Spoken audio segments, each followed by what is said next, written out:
Soft piano music filled the small living room. The melody was the same one Richard Walker used to play every Sunday morning. Dust floated in the sunlight above his old chair, the seat now empty. Emily Walker sat in front of the television, her hands trembling as the lawyer inserted a flash drive. It was supposed to be Dad's last message, she whispered, the one he recorded before he went to heaven. The screen flickered and her father's face appeared. The voice was calm, measured, familiar enough to make her chest tighten. "I, Richard Walker," the man on the screen said, "leave all my properties to my eldest son, Jacob Walker." The words hit Emily like a hammer. Her breath caught. "No, that's not his voice," she cried. The lawyer froze. Jacob shifted in his seat, eyes fixed on the floor. The video ended with silence so heavy that even the hum of the ceiling fan felt intrusive. Emily's heart pounded in her ears. Something about the way he blinked, the flat tone, the lack of warmth. It wasn't right. It wasn't him. Tears welled in her eyes as she stared at the frozen image of her father's face. "That voice," she whispered, her tone breaking. "That's not my father. That's AI." For a long moment, no one spoke. "Technology," she said softly, "can fake a voice, but not a heart. If this ever happened to your family, would you believe what you see or what you feel?" Sacramento, California, where the sun bakes every rooftop and memories linger longer than paint. Richard Walker had built half the houses in this town with his own hands. At 73, the old contractor still carried the posture of a man who refused to bend even when his back said otherwise. He lived alone in the same house he'd built 50 years ago, a modest 2-story home with a porch that creaked like an old hymn. His wife Margaret had passed a decade earlier, and since then he filled the quiet with prayer and small repairs that didn't need doing. Work hard. Pray harder, he always said. Faith was the one tool he never put down. Emily Walker. His youngest moved back home after the first stroke. 35, a music teacher, soft-spoken with that stubborn gentleness her father used to call the family's moral compass. Every morning she brewed his coffee the same way her mother once did, black with a single cube of sugar, and played his favorite hymn on the piano before work. Her brother Jacob lived 6 hours south in San Diego, a financial consultant with a spotless suit and a house full of debts. His wife Danielle liked luxury more than loyalty, and Jacob had learned to measure love in monthly payments. He called home less each year, claiming he was too busy keeping the business afloat. When Richard's health declined, Jacob sent money instead of time. Emily, on the other hand, was there spooning soup, checking blood pressure, listening to his stories that always began with "back in '78. They were opposites. But blood ties are strange. They can bind and bruise in the same heartbeat. Richard, practical as ever, believed technology could solve problems humans made messy. So when Jacob suggested recording his will on video, "It's more personal, Dad, and easier for the lawyer," Richard agreed. He trusted Jacob with the technical part. He always had. A week before his passing, Richard recorded what he thought would be his final message. The camera sat on a tripod in the living room. His voice was weak but steady. "To my children, Jacob and Emily, my heart is at peace knowing you both stood by me in different ways. I leave everything equally between you because love in this family should weigh the same." Emily remembered the smile he gave at the end, tired but proud, like a man closing a well-built door for the last time. Then, 2 weeks later, came the video at the lawyer's office, the same face, the same tone, but the words reversed. The world, she realized, could now make her father say anything. That night, Emily sat alone in the church pew. The candles flickered against the stained glass. Her voice cracked as she whispered into the empty air hoard, "If truth has a voice, please let it be heard." She remembered her father's phrase, the one he repeated whenever they fixed things together. "Truth always leaves a trace.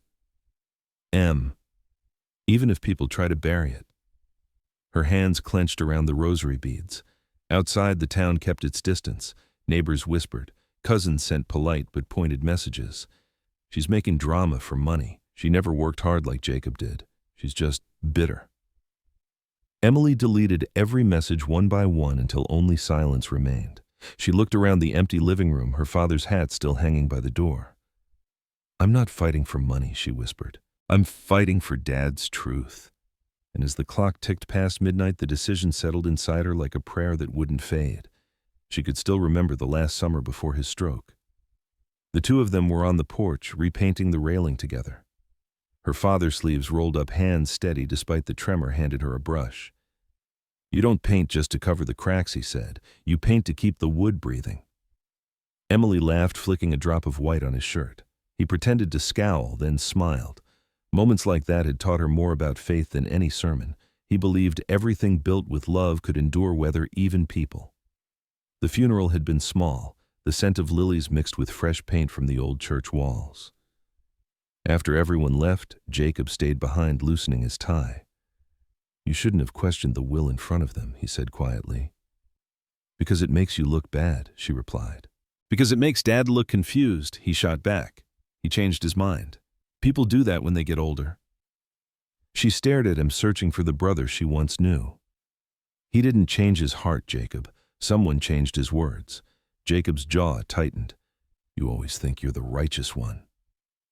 He turned and walked toward the parking lot. His car door slammed shut like a gavel. That night, Emily sat on the porch with the same paintbrush still in the tin can beside her. The house smelled like cedar and rain. Every creak felt like her father moving somewhere just beyond sight. She opened his tool drawer, the one he always locked, and found a folded note taped inside. "If you ever feel lost," it read, "start where honesty ended." The handwriting was his, uneven from the stroke. It wasn't much, but it was enough, a breadcrumb, a spark of something real in a world suddenly fake. Emily closed the drawer and whispered into the still air, "I'll find it, Dad. I'll find what they changed." Her voice didn't tremble this time. It carried through the empty hall, over the old piano, settling softly into the home that had once been built by his hands. Emily's earliest memories smelled like sawdust and summer rain. She was 8 the first time her father let her hold a hammer. Jacob, already 13, was faster, louder, and eager to prove he could do everything first. That Saturday, Richard had decided they would build a birdhouse behind the garage.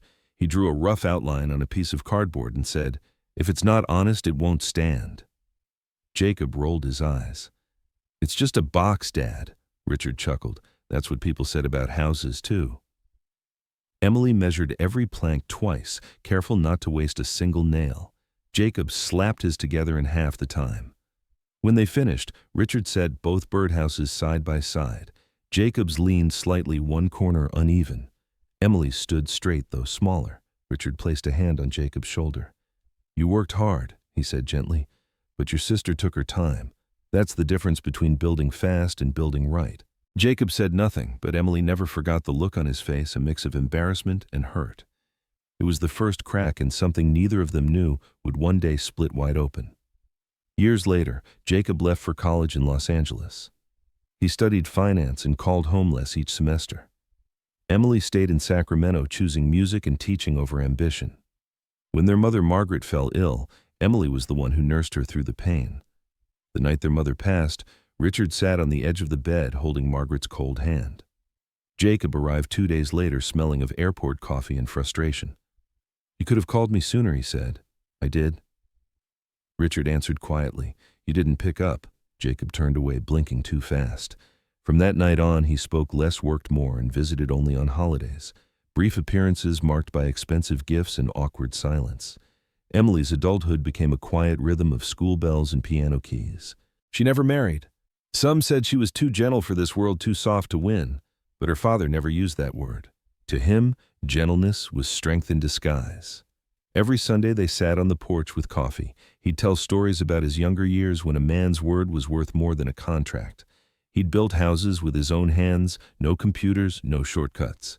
Trust, he'd say, was the only tool that never broke. Sometimes he'd talk about Jacob, how proud he was of his success, how worried he was about the distance. "Your brother's a good man. He'd say he just lives faster than the rest of us." Emily nodded, though she wasn't sure she believed it anymore. It was around that time that Richard discovered a new hobby: technology. Emily came home one afternoon to find him grinning at his laptop. "Listen to this," he said, pressing play. A voice identical to his own echoed through the room. "Good morning, Emily. How's my favorite daughter today?" She laughed. "That's creepy, Dad." He chuckled, delighted. "It's called voice cloning. Can you believe this? The computer learns how I sound." Jacob, who was visiting that weekend, frowned. That's dangerous stuff, Dad. You shouldn't mess with it. Richard waved a hand. Oh, relax. It's harmless fun. I'm just curious how far this tech can go. He recorded a few more clips reading letters, humming old songs, even pretending to give life advice. Emily thought it was adorable, another one of his harmless curiosities, but Jacob never smiled. He left early the next morning without saying goodbye. Months passed. Richard's health declined again and his laughter grew quieter, but he still tinkered with the voice software now and then, calling it his digital diary. He said it made him feel less alone, like his words could outlive him. After his passing, Emily avoided the laptop for weeks. Grief sat heavy, dulling everything. Then one night she opened the folder marked Dad's Voice Tests. Dozens of files appeared, little time capsules labeled Try 1, Try 2, Final Test, just for fun. She clicked one. Her father's voice spoke through the speakers, calm and playful. If you're hearing this, it means I finally figured out how to make this thing work. Emily, don't laugh. She smiled through tears. Another file played a soft hum of Amazing Grace. His voice trembled in parts the way it did near the end. Then she opened one labeled Demo August. The screen showed Richard sitting in the same chair from the Will video, only this time he was joking about coffee. Yet the movement of his lips, the lighting, even the tone, they were almost identical to the deepfake played at the lawyer's office. Her stomach dropped. She replayed the file, then the fake Will in her mind. The rhythm, the phrasing, the same subtle smile. Her father's curiosity had become the blueprint for his betrayal. Tears blurred her vision. She pressed her palms to her face, whispering, Dad, your own curiosity became the weapon that hurt you. The next morning, Emily printed a photo of him fixing the birdhouse hammer and hand sawdust in his hair and taped it beside her desk. Beneath it, she wrote 3 words from his old saying, Truth leaves traces. Her voice steadied as she whispered, If that's true, I'll find them. And with that, the quiet daughter who never raised her voice took her first step into the noise her father had unknowingly left behind. The next morning, Emily sat across from a woman with calm eyes and a voice that could slice through noise like glass. Dr. Nina Patel had spent 25 years in digital forensics, unshakable even in murder trials. The lab was small, but immaculate humming servers, LED screens, and the faint smell of coffee. Emily held the USB drive like it might burn her fingers. I just need to know if it's real, she whispered. Everything leaves a fingerprint, Dr. Patel said, sliding the drive into the port. Even lies. The screen filled with frames, time codes, and columns of data. Nina's fingers danced across the keyboard. She murmured.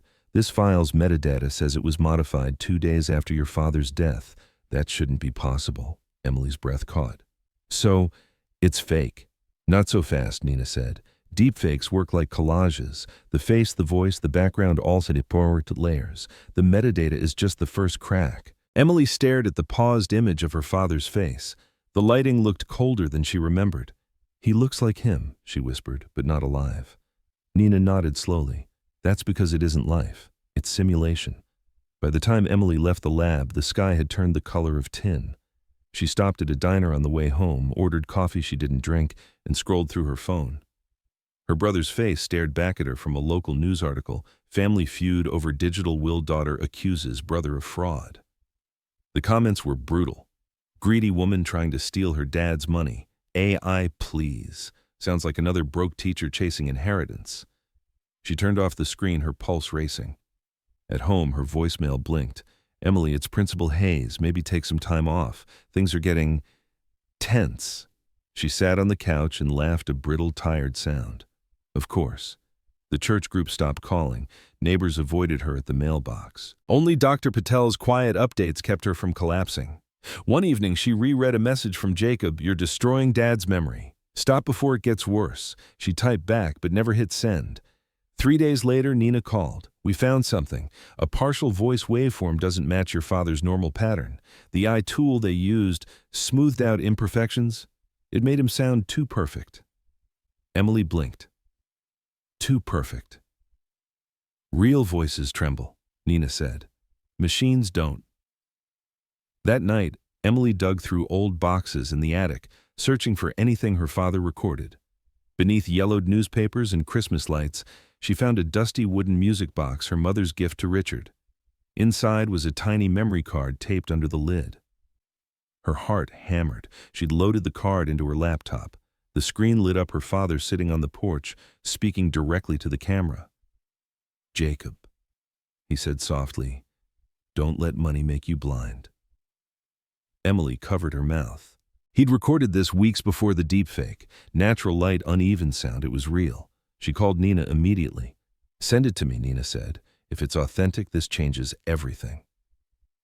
The next morning, Emily's computer froze mid-upload. Then the screen went black. A new message appeared. Drop the case or lose everything. Her files were gone. Years of lesson plans, photos, and every report Nina had sent wiped clean. She called Nina in panic. "My computer." "Don't touch it," Nina warned. "Someone's inside." Emily's chest tightened. She unplugged everything and sat in the dark, shaking. Minutes later, another email pinged in. Subject: "The truth deserves to be seen." An attachment, a small, corrupted video file. She opened it carefully. The screen flickered her father again, real, unedited, speaking a few words before the frame cut out.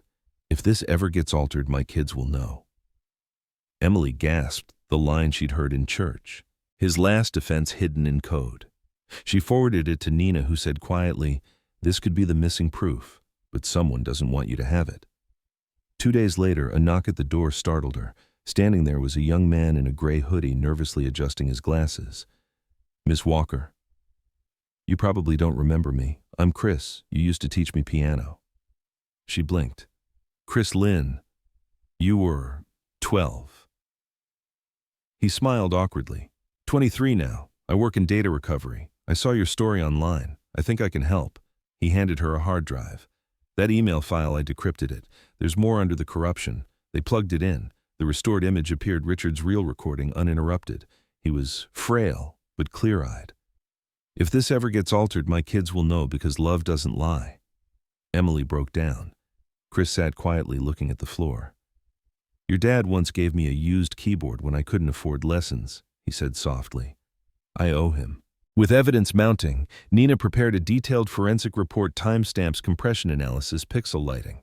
"The reflection in your father's left eye," she explained, zooming in, "shows a window at an angle the camera couldn't have captured. It's AI interpolation, a dead giveaway." Emily leaned closer. "So this is proof?" "In science terms, yes," Nina said. "In court terms, we'll see." Meanwhile, Jacob hired a high-profile lawyer, Mr. Sloan, who wore suits that looked like verdicts. During the first pretrial hearing, the courtroom buzzed with whispers. Reporters lined the back row. Sloan spoke smoothly. "Your Honor, my client's father was of sound mind. The will was recorded and digitally signed. This is a family dispute, not a fraud case." Emily, sitting behind her lawyer, clenched her hands. Sloan continued, "Miss Walker's so-called expert claims AI involvement. Yet no agency verifies her findings. Emotion isn't evidence." Her lawyer, Mr. Andrews, rose. "We're not dealing with emotion, a counselor. We're dealing with manipulation of the dead." A murmur rippled through the courtroom. Jacob avoided Emily's eyes. When recess was called, he approached her quietly. "Why can't you just let him rest?" he said. She stared at him. "He can't rest if he's being used as a lie." He exhaled sharply, turning away. "You always had to be the saint." Maybe she whispered because someone had to remember what right felt like. Nina and Chris worked overnight compiling final data. Emily brought coffee, trying to stay awake as lines of code scrolled across the monitors. "Do you ever feel like we're chasing ghosts?" she asked. Nina smiled faintly. "Ghosts are just truths that outlive their bodies." They found the last missing segment at dawn, a file titled truthfinalrestore.mp4. It was only 10 seconds long. Richard sat in his chair, eyes heavy but gentle. "If this ever gets altered, my kids will know, because love doesn't lie." Emily pressed a hand over her mouth. "This is it," Nina said. "The moment that ends doubt." The day of the hearing was bright and cruelly calm. Reporters waited outside the courthouse. Social media buzzed with hashtags, #deepfake, will, #Shay, justice, #Walker family drama. Emily walked past the cameras, clutching the USB drive like a relic. Inside, the courtroom smelled faintly of wood polish and nerves. Her lawyer whispered, "You ready?" She nodded. "He built houses that never fell. I can stand for 1 hour. Nina took the stand explaining pixel mapping waveform inconsistencies and reflection anomalies. The jury leaned forward. Then Sloan rose. Dr. Patel, are you aware that technology itself is imperfect, that your so-called evidence could also be manipulated? Nina answered calmly. Yes, but human imperfection leaves warmth. Machines erase it. This video is cold, the jury murmured. Sloan frowned. He turned toward Emily. Miss Walker, your father trusted your brother to handle his affairs, did he not? Yes, she said softly. And yet you accuse him of a crime without definitive proof. Emily lifted the USB drive. The proof is right here. The truth just needed time to breathe. Court recessed for the day. Outside reporters shouted questions. Jacob brushed past her without a word. That evening in her car, she replayed the real video again, her father's voice trembling human. Love doesn't lie, she whispered back. Then, neither will I. She looked out the window, headlights painting streaks across her face. Tomorrow, she would submit the final video into evidence. Tomorrow, her father's truth would finally speak louder than any machine. The next morning, as the judge entered and silence fell, Emily felt every eye turned toward her. The clerk announced case number 24-1073, Walker versus Walker. Sloan stood first. Objection, Your Honor. The new file Miss Walker intends to submit is inadmissible. Chain of custody cannot be verified. Her lawyer rose to argue, but Emily spoke before he could. Your Honor, my father believed truth always leaves a trace. If technology can fake love, then what hope does justice have? Please let them see it. The courtroom went still. The judge hesitated. Proceed. Emily handed over the USB. The screen glowed. The faint sound of piano filled the room, her father's old hymn. Then, his voice. If this ever gets altered, my kids will know, because love doesn't lie. No one moved. Sloan sat down slowly. Jacob's eyes brimmed but didn't fall. Emily stared at the screen, her lips trembling. The gavel struck. We will continue this hearing tomorrow. As people began to leave, Jacob's lawyer whispered something and walked away. Jacob stayed seated. Emily gathered her things. Before leaving, she heard him say softly, maybe love lies sometimes, when it wants to protect. She paused but didn't turn. Not this time, she said. And as she stepped out of the courtroom, the faint echo of her father's piano seemed to follow, steady and perfect reel. The next day, Emily's phone rang non-stop. Channel 9 wanted an interview. She refused the first 5 calls, but when they showed up outside her home, cameras rolling, she couldn't hide anymore. A young reporter in a red blazer smiled too brightly. Miss Walker, is it true you're accusing your brother of falsifying your father's will? Emily blinked under the glare of the camera lights. I'm not accusing anyone, she said slowly. I'm defending the truth. The reporter tilted her head. Some people online are calling you the deepfake daughter. How does that make you feel? Emily forced a smile. If that's what it takes for people to learn what AI can do, then call me whatever you want. The clip aired that evening, and within hours, #deepfake-daughter trended across 3 states. Some viewers called her brave, most called her crazy. Later that night, she sat on the church steps after hours. The lights inside were off, but the old pastor, Father Raymond, noticed her silhouette and opened the door. Emily, he said softly, you've been carrying a storm. She wiped her eyes. I'm not sure what's right anymore, Father. Everyone thinks I'm fighting for money. He sat beside her. The louder the world gets, the quieter truth speaks. You have to choose whose voice you'll hear. She nodded, staring at the cross inside. My father believed truth always leaves a trace. The priest smiled faintly. Then follow the traces, child. They were left for a reason. Meanwhile, in his San Diego apartment, Jacob stared at the same news broadcast. His reflection flickered against the screen. Danielle paced behind him. You need to end this, she snapped. It's making us look bad. My parents stopped answering my calls. Jacob muted the TV. On screen. Emily's trembling voice repeated, technology can fake a voice, but not a heart. He whispered almost to himself. She still believes that. Danielle frowned. What? He shook his head. Nothing. When she left the room, he opened a hidden folder on his laptop, the original deepfake project. Dozens of audio samples, training files, and timestamps glowed on the screen. His stomach twisted. He hadn't meant for it to go this far. He'd only wanted to clean up the old video, make it clearer, easier for lawyers to play. The AI tool had done the rest, and when the software suggested update speech for clarity, he clicked yes. Then Danielle saw the edited version and whispered, "That's perfect." He hadn't realized perfection could destroy people. Jacob pressed play on another file, the real one from the day his father recorded the genuine will. The sound was rough, uneven. "I leave everything equally," Richard said, pausing to cough. "Because love should weigh the same." Jacob closed his eyes. His father's voice cracked not with age, with sincerity. For the first time, Jacob heard what he'd erased. The following week, Emily received an envelope without a return address. Inside was a thumb drive and a note. "He wanted you both to have this."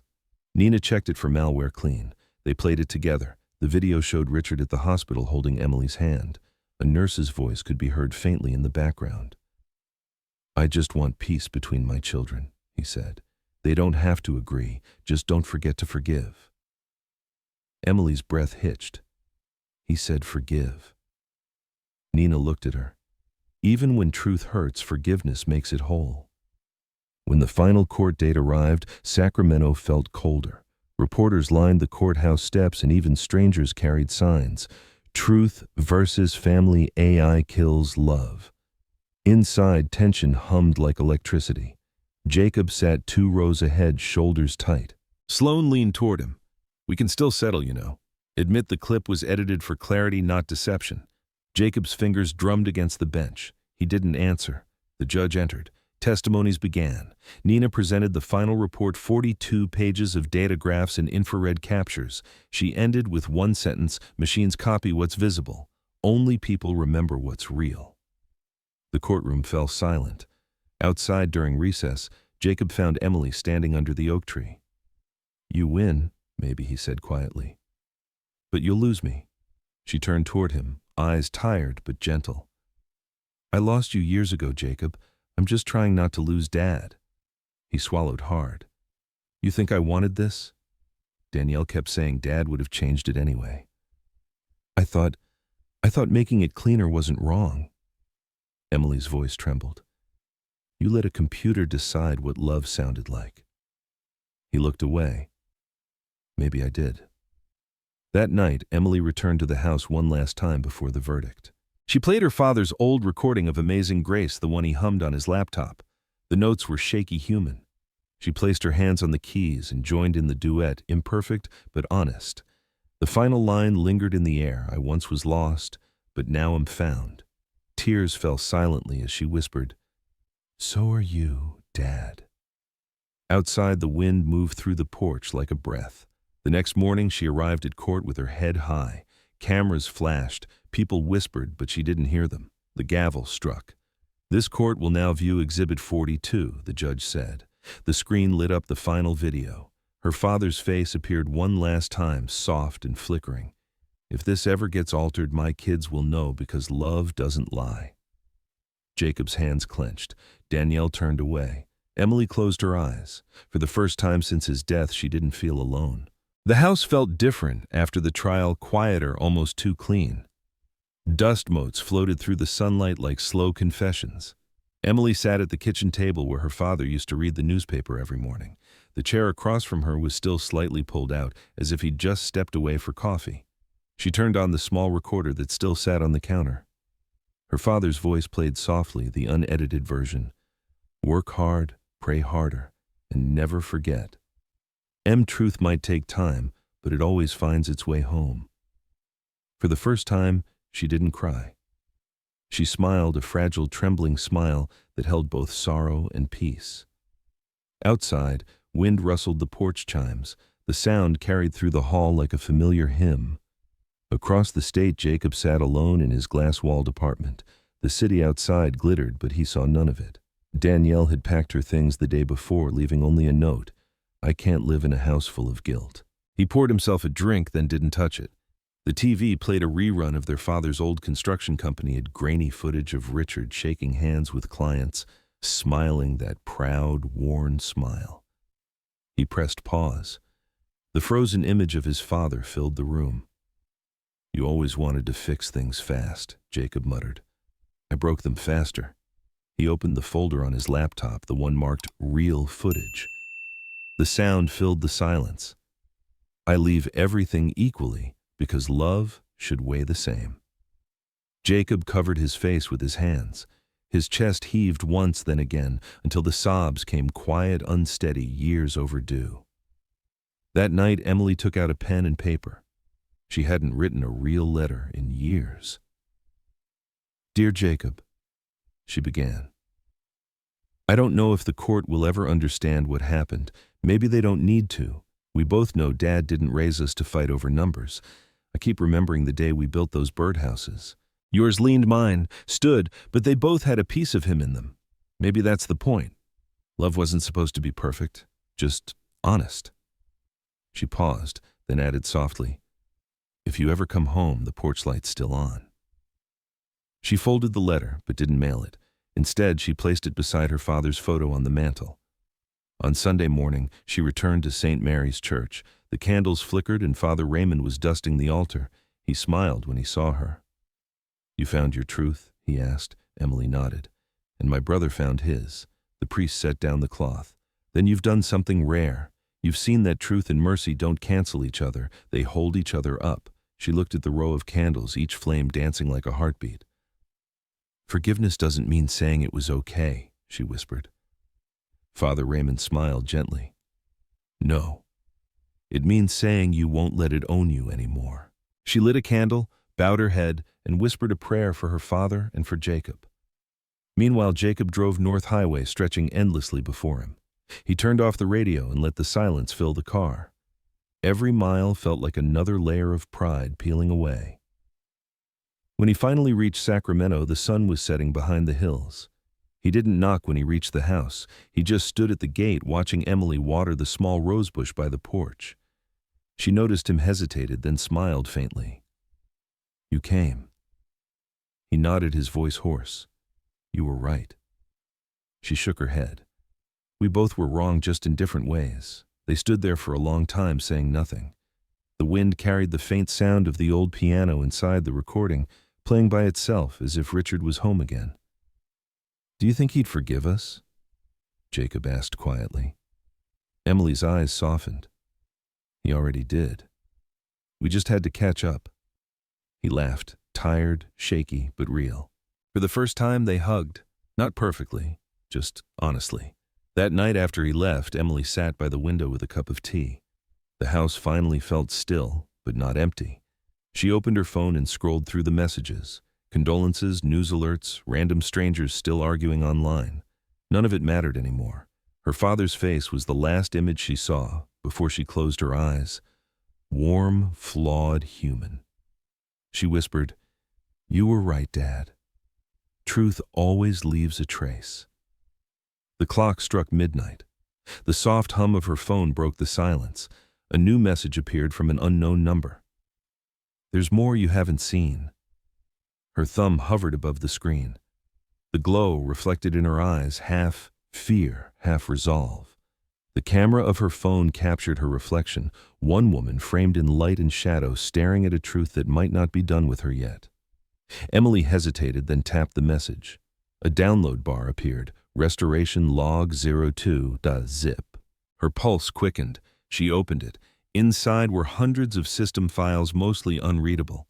But one stood out, video test family.mp4. She clicked play. Static. Then her father's voice. Not calm this time. Urgent. If someone's watching this, then something went wrong.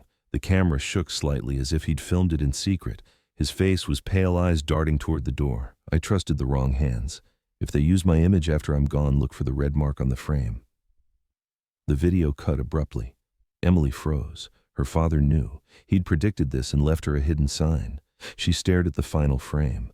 There, barely visible in the corner of the screen, was a faint red smudge, the edge of a toolbox. Her voice trembled. "Dad, what did you do?" The phone screen dimmed, her reflection flickering between light and darkness, truth still waiting to be found. Emily hesitated, then tapped the message. A download bar appeared, restoration.log02.zip. Her pulse quickened. She opened it. Inside were hundreds of system files, mostly unreadable. But one stood out: video test family. E4. She clicked play. Static. Then her father's voice. Not calm this time. Urgent. If someone's watching this, then something went wrong. The camera shook slightly as if he'd filmed it in secret. His face was pale, eyes darting toward the door. I trusted the wrong hands. If they use my image after I'm gone, look for the red mark on the frame. The video cut abruptly. Emily froze. Her father knew. He'd predicted this and left her a hidden sign. She stared at the final frame. There, barely visible in the corner of the screen, was a faint red smudge, the edge of a toolbox. Her voice trembled. "Dad, what did you do?" The phone screen dimmed, her reflection flickering between light and darkness. Truth still waiting to be found. Night tightened around the house like a belt. Emily stood in the garage with a flashlight and the music box note echoing in her head. Look for the red mark on the frame. Cobwebs strung between rafters. The old workbench waited with quiet patience, its surface mapped with scratches and paint rings, the archaeology of a lifetime spent fixing what broke. She found the toolbox in the corner, dented and red, the paint rubbed to metal along the edges. When she lifted it, something rattled underneath. She turned the box and saw a shallow, false bottom, 2 tiny screws half painted over. Her hands shook as she pried them out with a flat head. Inside was a slim hard drive wrapped in cloth and a label in her father's shaky handwriting for truth, not trust. Emily pressed the drive to her chest before carrying it inside. She texted Nina and Chris. "I found something." 10 minutes later, they were on a group call. Their voices hushed as if the house were listening. They connected the drive to Chris's laptop. The directory appeared empty at first, then a flicker, then a single folder faded into view, as if arriving late to its own existence legacy. "Hidden attribute," Chris murmured. Classic decoy trick. He didn't want a lazy thief to find it. Inside were 3 files: keys.txt, him.jpg, and ledger.mp4. Nina leaned closer to the screen. "If I were Richard, I'd hide the password in a song." Emily opened him.jpg. It was a photograph of the old piano by the window. In the corner, a sticky note read, "Grace, 1779. Amazing Grace." Emily said, feeling a small surge of warmth. Written in 1779, Chris opened keys.txt. It contained 4 lines: house number, birth year, hymn year, last note of the melody. Emily exhaled. House number is 214, birth year 1952, hymn year 1779, last note. She sat at the piano and played the final phrase. The resonance settled on G. Chris typed 214 to 1952, 1779, G. The folder refreshed. Ledger.mp4 blinked, changed color, and then split into 2: Ledger A MP4 and Ledger B MP4. 2 ledgers, Nina said. He split the truth. Emily clicked Ledger A. Her father appeared, filmed in the living room at dusk. His face was tired but alert, the sort of alertness a man wears when he's trying to outwalk a storm. "If you're seeing this, then something of me has been altered," he said. "I was asked to record a different version. They said clarity. They meant control." He glanced down. "I won't name every pressure I felt. You'll know enough. But I left you this. The original will is with Howard and Bell, my old firm, sealed under my handwriting. Equal shares. It is dated and witnessed. No video replaces paper." Emily's throat tightened. "Dad, you planned for this." Nina's voice was steady. "He anticipated misuse. He left chain of custody." Emily clicked Ledger B. Richard leaned closer to the camera. The lamp's light drew a halo around his thinning hair. "If anyone claims I changed my heart at the end, they are confusing fear with love," he said. "Love doesn't fear being fair." He paused, eyes moving to the side as if someone had passed the hallway. "If pressure comes from family, remember forgiveness is a door you open after you lock the house. Protect first, then forgive." The file ended abruptly on his half-smile. A car door shut outside. Emily startled and peered through the blinds. Headlights spilled across the porch. Jacob stood on the steps, shoulders hunched, hands empty. She opened the door. Neither of them spoke for a moment. "You got my message," she said finally. He nodded. Danielle left. "I don't know if that matters. But I can't carry this. He looked past her into the living room. You found something. Emily led him to the laptop. Dad left a map. They watched both videos again. Jacob listened without interruption, fingers white at the knuckles of the chair. When the second file ended, he wiped his face with the back of his hand like a boy who didn't want to be seen crying. I told myself I was cleaning the audio, he said, fixing the glitches. But I said yes when the software offered to rewrite him. I said yes. Emily steadied her voice. Help me fix what you broke, not for court, for Dad. Jacob's jaw worked. Finally he nodded. What do we do, Howard and Bell, she said. His old law firm. Jacob frowned. Howard retired years ago. Dad said so in the file, Emily replied. But sealed under his handwriting, maybe Howard kept a copy. Nina was already tapping at her tablet. Office closed last year, she said, but the building's records show a forwarding address for Howard's private archive. It's in Placerville, 2 hours east. Emily grabbed her coat. Jacob reached for the car keys, then paused. My turn to drive, he said quietly. They left before dawn. The road curved along pine rises and cut banks, the sky pearl gray above foothills that crouched like waiting animals. Neither spoke much. The silence felt like an old quilt heavy stitched by years they couldn't change. They found the archive in a converted barn. A brass plaque read, Howard Legal Repository. The door was unlocked, but the room inside was empty save for a desk, a locked cabinet, and a single envelope propped upright with their names for the Walkers. Jacob swallowed. He knew we'd come together. Emily opened the envelope. Inside lay a USB drive, a notarized letter, and a sticky note in blocky handwriting. If you found this together, then I was right about love. R.W. Her hands trembled. Jacob steadied them without meeting her eyes. They plugged the drive into a small laptop on the desk. A video opened. Richard sat on the porch at golden hour, the light in his eyes both tender and stubborn. Paper holds the will, he said, but this holds the why. I loved you both differently and equally. Jacob, you were always in a hurry to build the roof before the walls. Emily, you never started until the measurements felt like prayer. Together, you make a house. He leaned forward. If this message reaches you together, then you've already started rebuilding. He smiled. Good. The screen held that frame a moment longer, then blacked out. But Emily noticed motion at the bottom corner, an inset reflection, faint and glassy like a ghost in a puddle. A shoulder, a sleeve passing behind the camera at the very end. Pause, she said. Jacob scrubbed back and paused on the frame. There it was, a figure moving past a glass door behind the couch. Not their father. Taller, the sleeve darker than any shirt Richard owned. Was someone with him? Emily breathed. Jacob's mouth tightened. Mr. Sloane's associate wore suits that color, but this looks older. Maybe. Danielle's contact.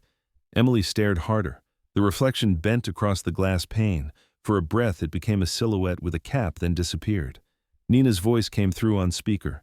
I'm seeing an imprint. Watch the shadow geometry. The person stands between a lamp and the door, but the lamp isn't in the room. That suggests a second light source. Someone brought extra lighting to film. Which means Dad wasn't recording alone, Emily said. He arranged help, or someone arranged it for him. Jacob rubbed his forehead. There's more we don't know. They searched the desk drawers.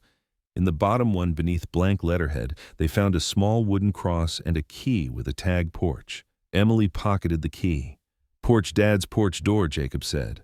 The storage hatch under the steps had a separate lock. They drove back to Sacramento under a sky that finally decided to be blue. At the house, the porch looked exactly as their father left it, careful, clean, a little crooked in the way handmade things are. Emily knelt and found the hatch. The key turned with a reluctant click. Inside was a metal tin wrapped in wax paper. She opened it on the steps like a picnic she hadn't planned. Inside, a second drive labeled Witness and a torn page from a yellow legal pad. If they ever claim I changed my mind, show them who changed the room. Nina called as Emily plugged in the new drive. Patch me in, she said. Let's see the room. The file opened. A wide shot of the living room revealed light stands, a tripod, and a man setting up a small microphone. His face was turned away, baseball cap, clean jawline, the crew-cut neatness of someone who didn't want to be remembered. He stepped back as Richard entered the frame with a careful, grateful nod. Thank you for coming late, Richard said. I want my words to outlive me, but as mine. The man's voice was low. I only document. Sir, do you want anyone else in the room? Richard shook his head. No. If they pressure me later, I want the pressure on them, not on you. The man adjusted the mic and left the frame. The camera remained rolling. At the very end, a hand reached in to clap the slate. On the slate, a scribble read, H&B Archive Master RBW. Original. Jacob exhaled slowly. He protected us and himself. Emily's eyes burned. He protected the truth. Her phone buzzed. A new message from an unknown number. No name, only a link and 2 words. Finish it. She looked at Jacob. We're not done. He nodded. Then we finish it. They turned back to the screen as the footage rewound to the slate, the chalk letters steady and unmistakable, pointing toward a final, undeniable testimony waiting to be seen. The screen flickered again. The file, witness.mp4, hadn't finished. A progress bar crawled forward. 97%, 8%, 99%. Then another few seconds of footage appeared. Richard sat in the chair, breathing harder now, eyes darting off screen. Is it still recording? He asked. A voice, faint metallic, answered, recording complete. Nina froze. That's not a human voice. That's an automation log, the AI confirming upload. Upload, Emily whispered. Chris zoomed into the waveform. Yeah, this wasn't local storage. It was live streamed. Someone was watching him while he filmed this. Jacob's hands gripped the edge of the desk, Chris's fingers flew across the keyboard. I can trace the server header. Okay, that's weird. It's a corporate domain. Looks like your firm, Jacob, Westbridge Financial Systems. Emily turned sharply. Your company? Jacob's face drained of color. We tested security software, but Nina cut him off. If your company was testing deepfake detection, they might have needed training footage. Emily's voice broke. So Dad's will was never about inheritance. It was about data. He was used to test their AI model. Jacob covered his mouth, realization crashing in. I started the storm. Emily looked at him, not angry, just tired. Then help me end it.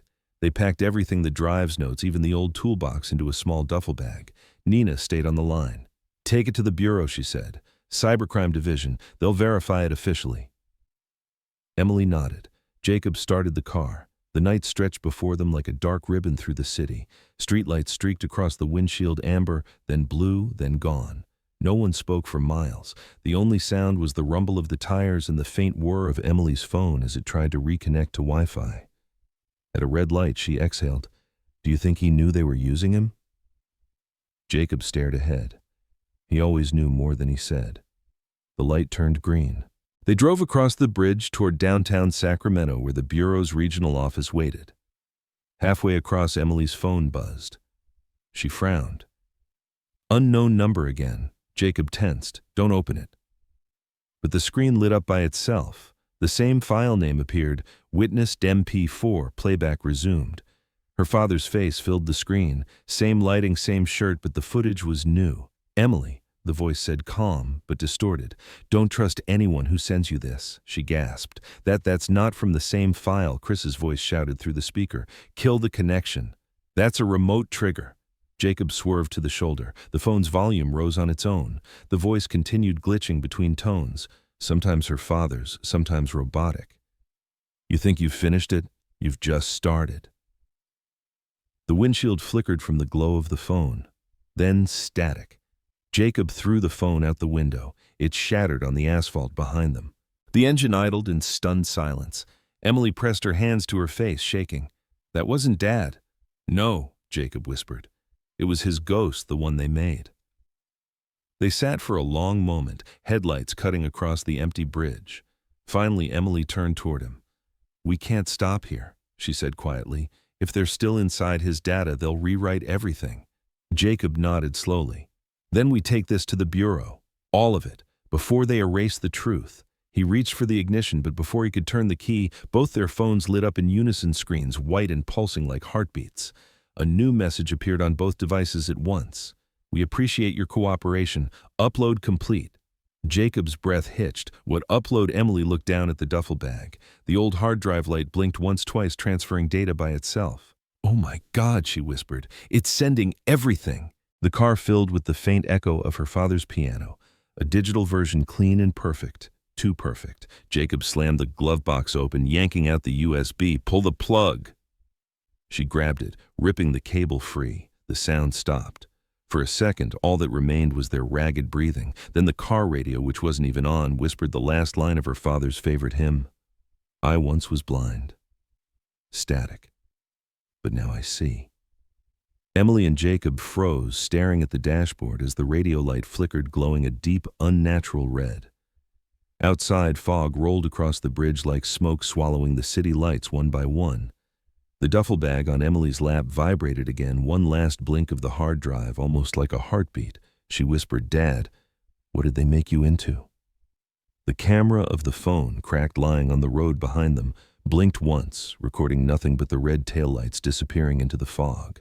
"Tell me, what would you do if truth could speak long after the voices were gone?" I know stories like this can stir something deep because we've all lost voices we wish we could hear again. Leave your thoughts below, and if this story stayed with you, share it, subscribe, and help these echoes find someone who needs to hear them. Because sometimes the only thing stronger than a lie is someone brave enough to remember. Thank you for watching.